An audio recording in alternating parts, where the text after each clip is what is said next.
few days after the formal reestablishment of the Catholic worship, I saw a general officer arrive at the Tuileries who would perhaps have preferred the establishment of the religion of Mahomet and the change of Notre Dame into a mosque. This was the last general-in-chief of the army of Egypt who people said had become a Muslim at Cairo, the ci-devant Baron de Menau. In spite of the latest check he had been subjected to by the English in Egypt, General Abdallah Menou was well received by the first consul, who soon after appointed him Governor General of Piedmont. General Menou's bravery was equal to every test, and he had displayed the greatest courage everywhere. Then on the field of battle, and amidst the most difficult circumstances, after the day of August 10th. Although he belonged to the Republican Party, he had been seen to follow Louis XVI to the Assembly, and had been denounced as a royalist by the Jacobins. In 1795, the Faubourg Saint-Antoine, having risen en masse and advanced towards the convention, General Menou had surrounded and disarmed the seditious, but he had resisted the atrocious orders of the commissioners of the convention, who wanted to have the entire quarter burned in order to punish the inhabitants for their continual insurrections. Sometimes after having again failed to comply with the order of the conventionists to riddle the sections of Paris with grape shot, he was arraigned before a commission, which would have caused him to lose his head if General Bonaparte, who had replaced him in command of the Army of the Interior, had not used all his influence to save his life. Such multiplied acts of courage and generosity would suffice, and more than suffice, to excuse in this brave officer the otherwise very legitimate pride with which he boasted of having armed the National Guards and substituted for the white flag the tricolor, which he called my standard. From the government of Piedmont he passed to that of Venice and died of love in 1810, in spite of his 60 years for an actress whom he had followed from Venice to Reggio. The institution of the Order of the Legion of Honor preceded by a few days the proclamation of the consulate for life. This proclamation gave rise to a feast which was celebrated the 15th of August. This was the anniversary of the first consul's birth, and people profited by the occasion to celebrate this anniversary for the very first time. On that day, the first consul completed his 33rd year. In the following month of October, I attended the first consul in his journey to Normandy. We stopped at Ivry, where the first consul visited the battlefield. He said on reaching it, "Honor to the memory of the best Frenchman who ever sat on the throne of France," and he ordered the restoration of the column which had been erected in the memory of the victory gained by Henri IV. The reader will perhaps thank me for giving here the inscriptions cut on the four faces of the pyramid. First inscription: Napoleon Bonaparte, first consul, to the memory of Henri IV, victorious over the enemies of the state on the field of Ivry, March 14th, 1590. Second inscription: great men love the glory of those who resemble them. Third inscription: in the year 9 of the French Republic, the 7th Brumaire, Napoleon Bonaparte, first consul, after having passed over this plain, ordered the reconstruction of the monument destined to consecrate the memory of Henri IV and that of the victory of Ivry. Fourth inscription: the misfortunes experienced by France at the epoch of the Battle of Ivry were the result of the appeal made by the different French parties to the Spanish and English nations. Every family, every party which calls foreign powers to its assistance has merited and will merit to the latest posterity the maledictions of the French people. All of these inscriptions have been effaced and replaced by the following: this is the place of the pillar where Henri IV stood on the day of Ivry, March 14th, 1590. Monsieur Lettier, mayor of Ivry, accompanied the first consul on this excursion. The first consul talked with him a long time and seemed well satisfied. The mayor of Ivry did not give him an equally good idea of his talents, hence he rudely interrupted him in the middle of a sort of compliment this worthy magistrate was trying to pay him, but inquiring whether he knew of his confrere, the mayor of Ivry. "No, General," replied the mayor. "Well, so much the worse for you. I advise you to make his acquaintance." It was at Ivry also that an administrator of high rank had the opportunity of amusing Madame Bonaparte and her suite by a piece of naivete. which diverted everybody but the first consul because he did not like such silly things when they proceeded from a man of position. Monsieur de did the honors of the county town to the wife of the first consul, and in spite of his great age showed much alacrity and promptness in so doing. Among other questions dictated by her usual benevolence and grace, Madame Bonaparte asked him if he was married and if he had a family. "Oh, Madame, I should think so," replied Monsieur de with a smile and a bow. "I have cinq enfants. I have 5 enfants." "Ah, mon Dieu!" cried Madame Bonaparte. "What a regiment! It is extraordinary." "How, monsieur? 16 children? 16 enfants?" "Yes, madame. 16 enfants. 16 enfants," repeated the administrator, not seeing anything very marvelous in that, and being astonished merely by the astonishment manifested by Madame Bonaparte. In the end, someone explained to the latter the error she had been led into by the dangerous liaison of Monsieur de adding as seriously as he could, "Did madame to excuse Monsieur de The revolution interrupted the course of his studies. He was more than 60 years old. From Ivry, we started for Rouen, where we arrived at about 3 in the afternoon. Monsieur Chaptal, Minister of the Interior, Monsieur Bunot, Prefect of the Department, and Monsieur Commissaris, Archbishop of Rouen, came to meet the first consul at a certain distance from the city. The mayor, Monsieur Fontenay, awaited him at the gates, of which he presented him the keys. The first consul held them for some time in his hands, and then returned them to the mayor, saying in a tone loud enough to be heard by the crowd surrounding his carriage, "Citizens, I could not better confide the keys than to the change of the worthy magistrate who enjoys my confidence and yours by so many titles." He caused Monsieur Fontenay to get into his carriage, saying that he wished to honor Rouen in the person of its mayor. Madame Bonaparte was in her husband's carriage. General Moncey rode at the right-hand side of it. In the second carriage were General Soult and 2 aides-de-camp. In a third, General Bessières and Monsieur de Lussay. In a fourth, General Lauriston.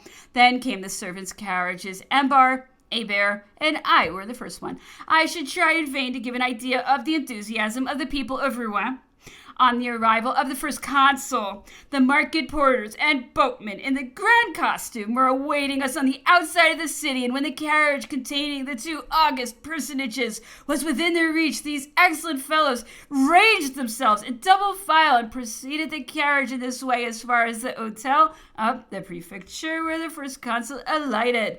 The prefect and the mayor of Rouen, the archbishop, and the general commanding the division dined with the first consul, who displayed the most amiable gaiety during the repast, and was most careful to inform himself concerning the condition of manufactures, new discoveries in the art of making fabrics, and in short, all they could relate to the prosperity of this essentially industrial city. In the evening and nearly all night, an immense crowd surrounded the hotel and filled the gardens of the prefecture, which were illuminated and adorned with allegorical transparencies in praise of the first consul.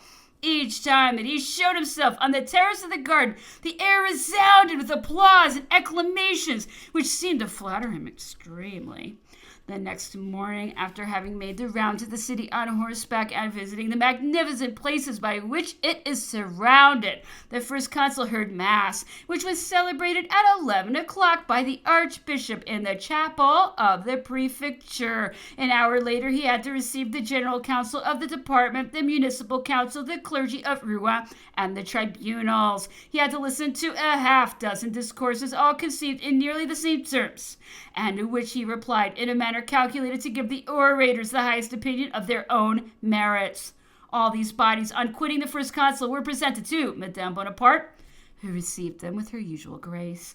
In the evening, Madame Bonaparte gave a reception for the wives of the functionaries. The first consul was present at this reception, a fact availed of in order to present to him several newly amnestied persons, whom he received with benevolence. For the rest, there were the same illuminations, the same acclamations as on the evening before. All countenances wore a festive look which delighted me, and, in my opinion, contrasted singularly with the horrible wooden houses, the dirty and narrow streets, and the Gothic constructions which then characterized the city of Rouen.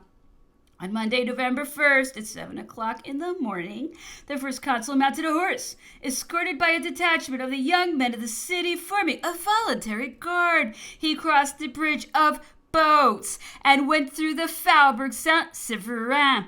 On returning from this promenade, we found the people awaiting him at the head of the bridge, who conducted him back to the hotel of the prefecture, making the air ring with shouts of joy. After breakfast, high mass was sung by Monseigneur the Archbishop, it being the feast of all saints. Then came the learned societies, the heads of the administration, and the judges of the peace with their discourses. That of the latter contained a remarkable phrase. These good magistrates, in their enthusiasm, asked the first consul's permission to surname him the Grand Judge of the Peace of Europe. As they were leaving the apartment of the first consul, I noticed the man who had delivered the speech. There were tears in his eyes, and he was proudly repeating the response just made to him. I regret not having remembered his name. He was, I was told, one of the most respectable men in Rouen.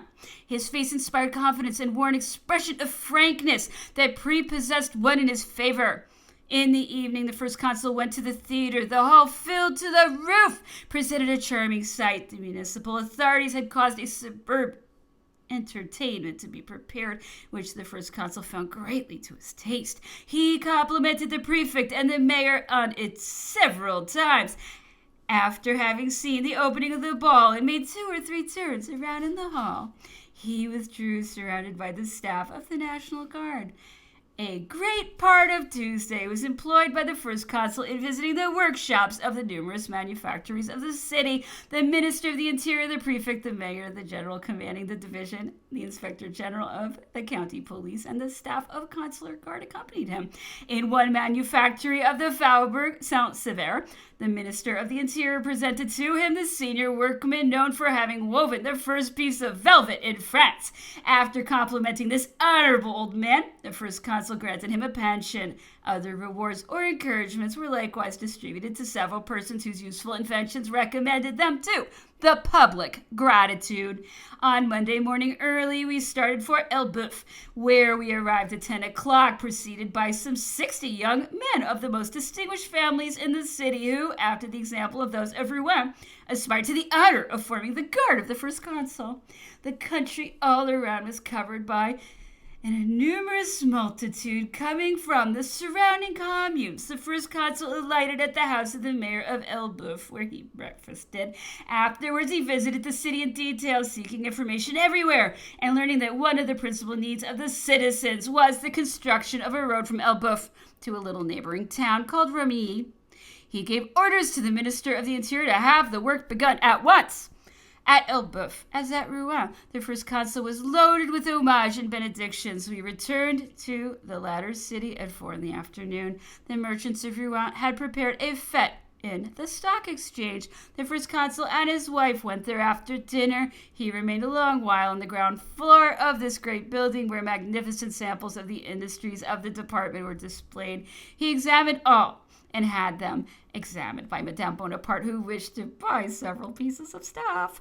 Then the first consul went up into the first story. There, in a beautiful salon, were assembled 100 ladies and misses, nearly all pretty, the wives or daughters of the principal merchants of Rouen, who were waiting to pay him their compliments. He sat down in this charming circle and remained there about a quarter of an hour, going afterwards into another hall, where he listened to the representation of a little proverb mingled with couplets expressive, as one may guess, of the attachment and the gratitude of the people of Rouen.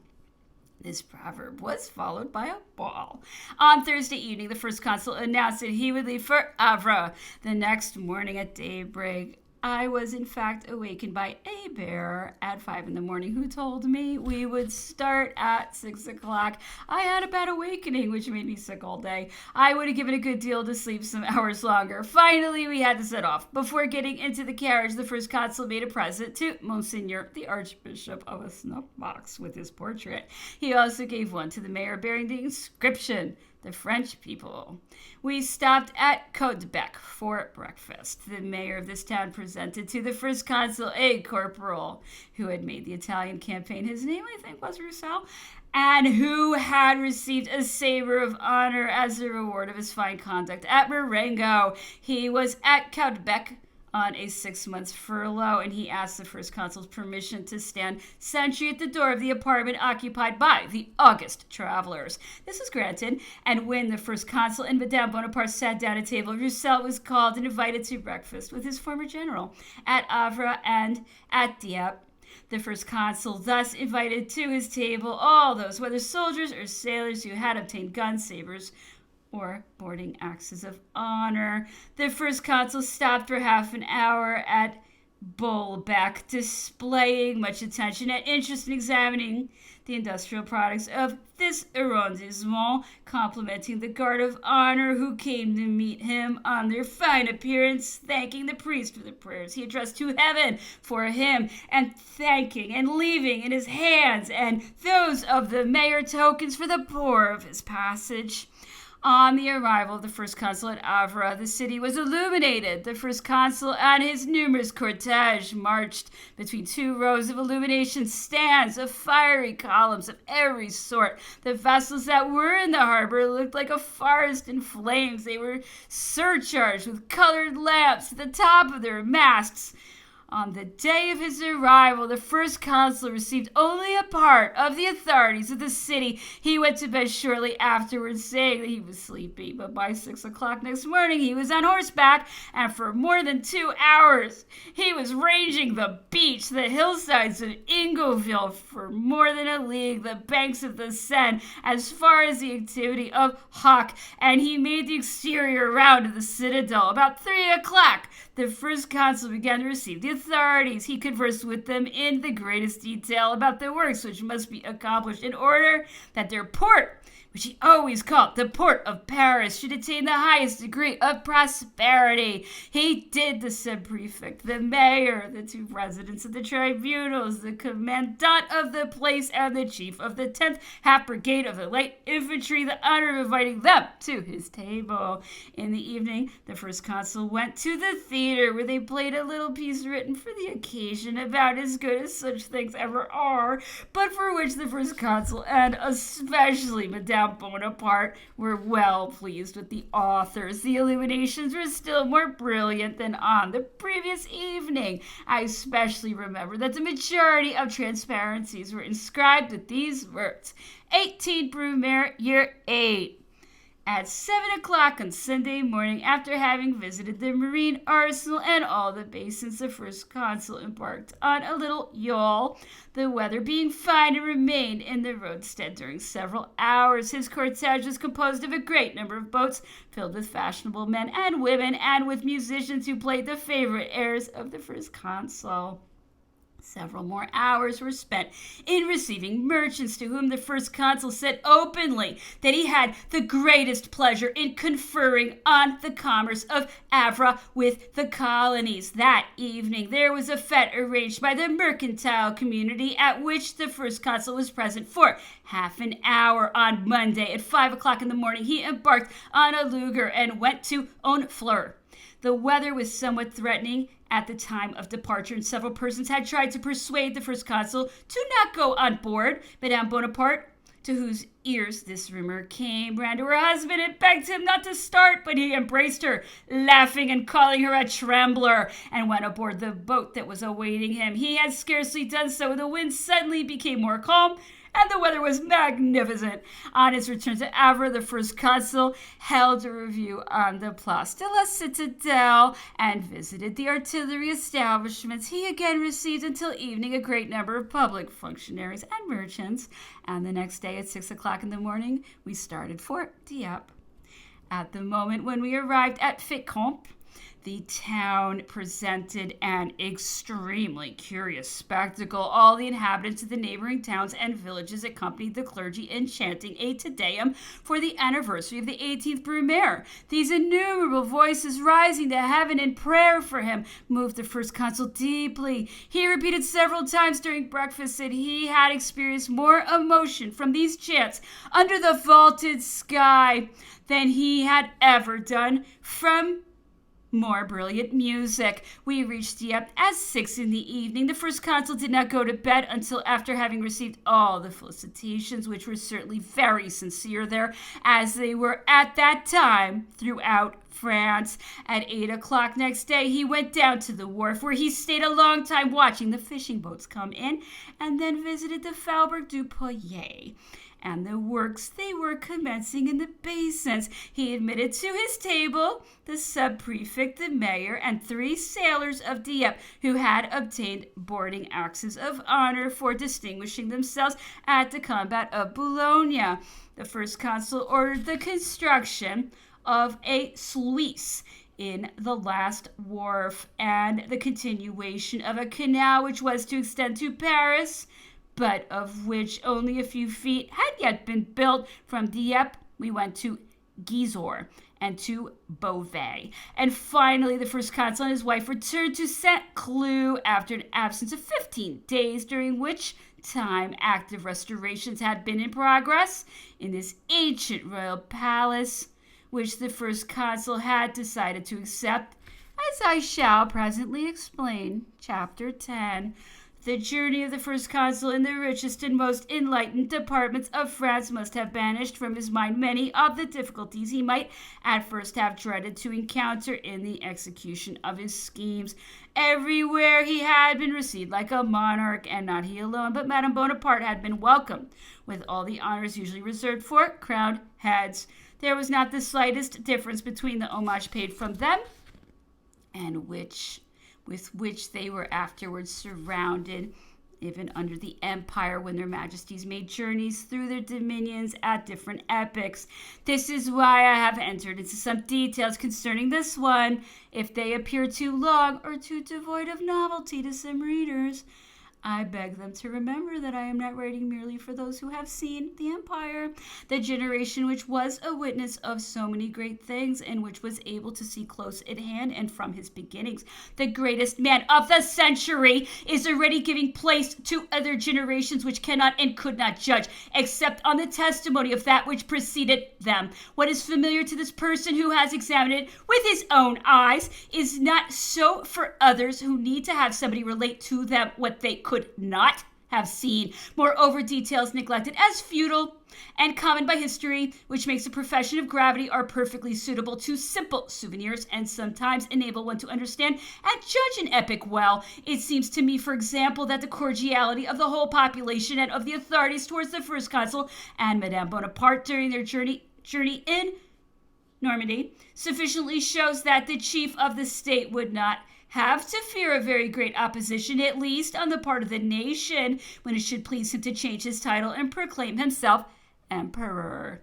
Now, long after our return, a decision of the consuls accorded to Madame Bonaparte 4 ladies to assist her in doing honors of the palace. They were Madame de Remusat, de Talouet, de Lucé, and de Lauriston. Under the empire, they became ladies of the palace.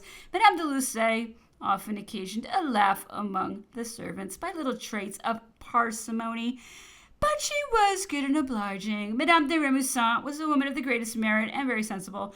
She seemed a trifle haughty, and that was the more noticed because Monsieur de Remusat was full of good nature. In the sequel, there was a lady of honor, Madame de la Rochefoucauld, of whom I shall have occasion to speak later. A lady of the bedchamber, Madame de Lucé, who was replaced by Madame de Laviette, so gloriously known afterwards by her devotion to her husband. 24 ladies of the palace, French women, among them Madame de Remusat, de Talouet, de Lauriston, née d'Herberg, Louise d'Herberg, afterwards the Countess de Lotbau, de Walsh-Serrant, de Colbert-Land, Savary, de Turenne, Octave de Ségur, de Montalivet, de Marescot, de Bouillet, Solar, Lescarie, de Brignolet, de Canessy, de Chevreuse, Victor, de Montemar, de Montmorency, Matignon, and Marais. 12 ladies of the palace, Italians. These ladies were on duty every month, so that 1 Italian and 2 French women were always together. The emperor would not at first have misses among the ladies of the palace, but he relaxed his regulation for Mademoiselle Louise d'Herberg, since Madame the Countess de Lotbau and Mademoiselle de Lucé,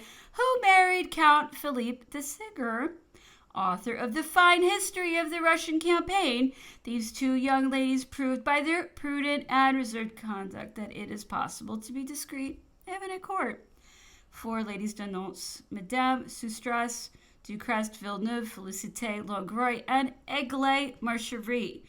2 chief ladies' maids, Mesdames Roy and Marco de Saint-Hilaire, who had under their charge the grand wardrobe and the jewel cases. 4 ordinary ladies' maids. A reader in Men, the personnel of the household of Her Majesty the Empress, was composed in the sequel of a first equerry, Senator Harville, fulfilling the functions of Chevalier of Honor, a first chamberlain, general of division, Nansouty, a second chamberlain, introducer of ambassadors, Monsieur de Beaumont, 4 ordinary chamberlains, Monsieur de Courtomay, de Grave, Gallard de Béarn, Hector d'Aubusson, de la Foyade, 4 chief equerries, Messieurs Corbineau, Birkheim, Daudnard, and Foulet, a major domo general of Her Majesty's household, Monsieur Angerlo, a private secretary, Monsieur Deschamps, 2 chief valets de chambre, Messieurs Frere and Duville, 4 ordinary valets de chambre,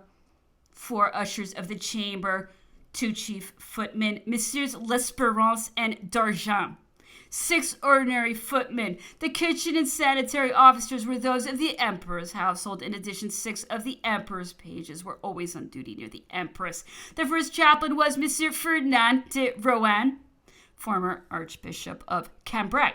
Another decision of the same epoch settled the functions of the prefects of the palace. The 4 first prefects of the consular palace were Messieurs de Remusat, de Cramayel, appointed later as introducer of ambassadors and master of ceremonies, de Lucé, and Didelot, since prefect of Cher. Malmaison no longer sufficed for the first consul, whose household, like that of Madame Bonaparte, daily became more numerous. A more extensive dwelling had become necessary, and the first consul decided on Saint-Cloud.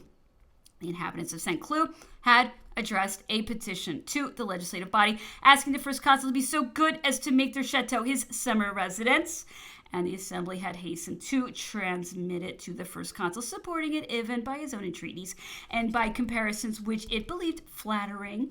The general formerly refused, saying that when he should have acquitted himself of the functions with which the people had charged him, he would consider himself honored by a recompense awarded by the people. But so long as he should be chief of the government, he would never accept anything, in spite of the determined tone of this response. The inhabitants of Saint-Cloud, who had the greatest interest in having their request granted, renewed it when the first consul was appointed consul for life, and this time he consented to accept it. The expenses for repairing and furnishing it were immense, greatly surpassing the estimates, and yet he was dissatisfied with the furniture and adornments. He complained to Monsieur Charvet, concierge of Malmaison, whom he had appointed concierge of this new palace, and whom he had directed to supervise the distribution of the rooms and to look after the furnishing, that the apartments prepared for him were like those of a kept woman, that there was nothing in them but bubbles and knickknacks, and nothing of importance. On this occasion he again gave a proof of his eagerness to do what was right, without disturbing himself about prejudices, which still had much weight, knowing that there were at Saint-Cloud a great number of the formal servitors of Queen Marie Antoinette. He told Mr. Charvet to offer them either their former places or pensions. The greater number resumed their places. In 1814, people were much less generous. All these employees were sent off, and even those who had served Marie Antoinette